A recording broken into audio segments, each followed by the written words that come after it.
Thank you, Mr. Chairman. Dr. Fauci, do protests increase the spread of the virus? Do protests increase the spread of the virus?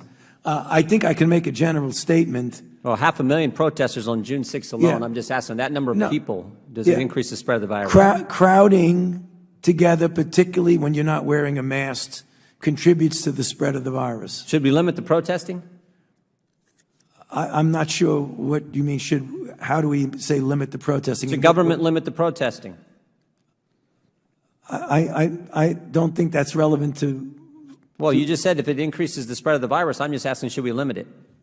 Well, I'm not in a position to determine what the government can do in a forceful way. Well, you make all kinds of recommendations. You make comments on dating, on baseball, on everything you can imagine. I'm just asking you just said that protests increase the spread. I'm just asking you, should we try to limit the protests? No, I think I would leave that to people who have more of a position to do that. I can tell you. Government stopping people from going to church, Dr. Fauci? Yeah.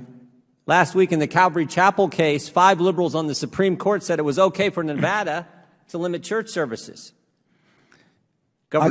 Justice Gorsuch said it best. He said there's no world in which the Constitution permits Nevada to favor Caesar's Palace over Calvary Chapel. I'm just asking, is there a world where the Constitution says you can favor one First Amendment liberty, protesting, over another, practicing your faith?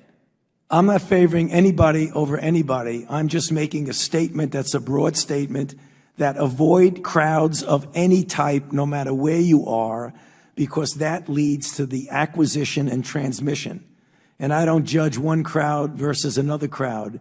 When you're in a crowd, particularly if you're not wearing a mask, that induces the spread. It's a simple question, Doctor. Should we limit the protests? Government is obviously limiting people going to church. And look, there's been no violence that I can see at church. I haven't seen people during a church service go out and harm police officers or burn buildings. But we know that, for 63 days, 9 weeks, it's been happening in Portland. Right.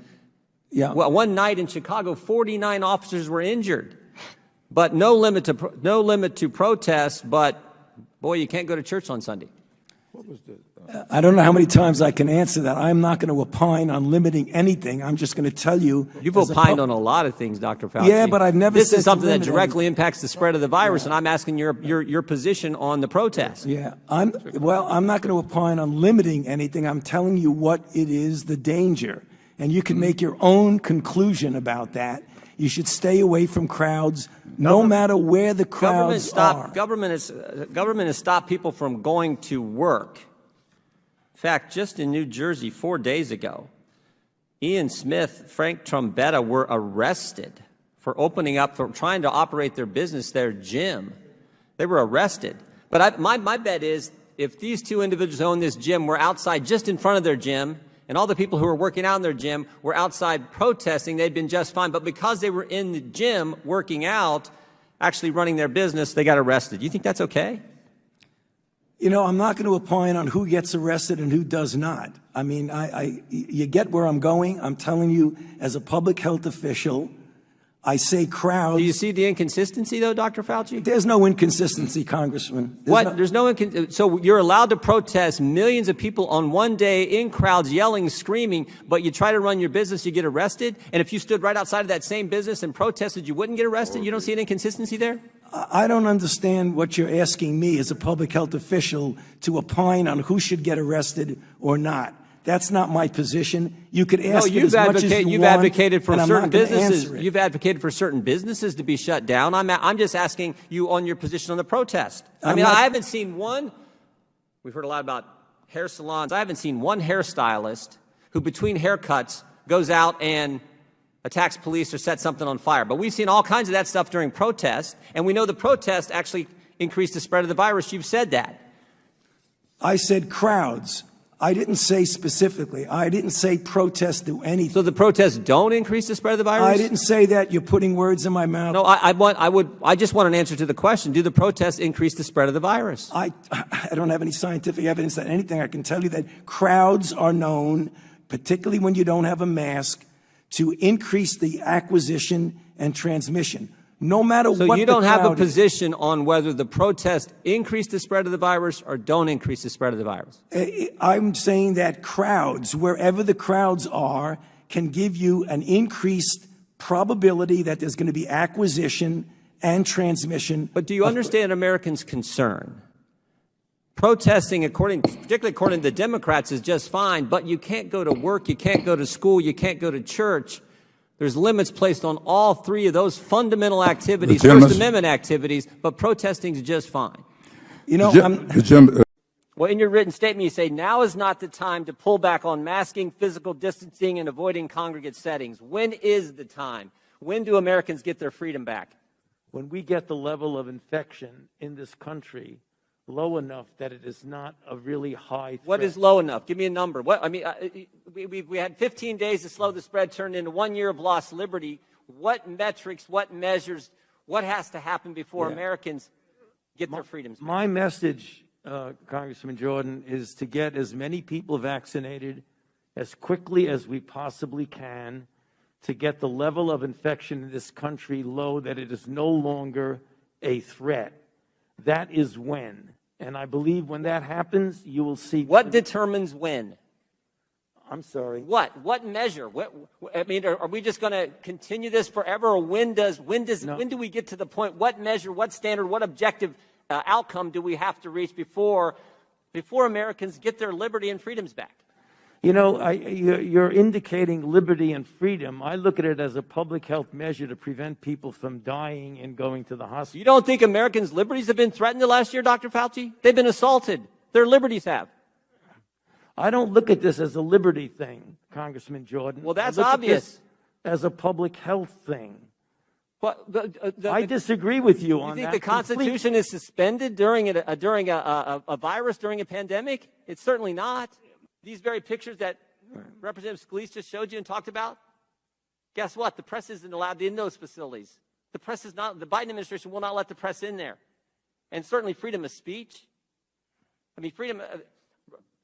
Governor of our third largest state meets with physicians, and that video is censored because they dare to disagree with Dr. Fauci. So I just want to know, when do Americans get their First Amendment liberties back? You know, I don't think anything was censored because they felt they couldn't disagree with me. I think you're making this a personal thing, and it isn't. It's not a personal thing. No, you are. That is exactly what you're doing. No, your recommendations carry a lot of weight, Dr. Fauci. We just had the chair of the Financial Services Committee said she loves you and you're the greatest thing in the world. My recommendations are consistent. Will the gentleman yield? No, it's my now, time. Can I answer the question, please? My recommendations are not a personal recommendation. It's based on the CDC guidance, which is and I'm asking the question: what measures have to be attained before Americans get their First Amendment liberties back? I just told you that. No, you haven't given anything specific. You said we hope when this.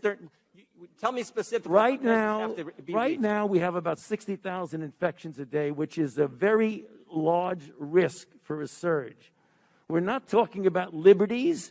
We're talking about a pandemic that has killed 560,000 Americans. I That's get that, what we're talking about. And I don't disagree with that. And I understand how serious that is. But I also understand it's pretty serious when businesses have been shut down. People can't go to church. People can't assemble in their own homes with their friends, with their families. People can't go to a loved one's funeral. People can't get to their government, petition their representative to redress their grievances. Right. I also understand the First Amendment's pretty darn important. And it's been a year. And I want to know when. Friday, January 31st, 2020 at 10:32 p.m., Dr. Fauci gets an email from Christian Anderson. Christian Anderson's a British researcher who's received numerous grants from NIH. Two really important sentences are in that email.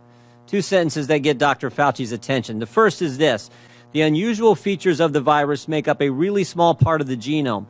So one has to look really closely at all the sequences to see that some of the features look engineered. Again, this is January 31st, 2020. Second sentence: Eddie, Bob, Mike, and myself all find the genome inconsistent with expectations from evolutionary theory.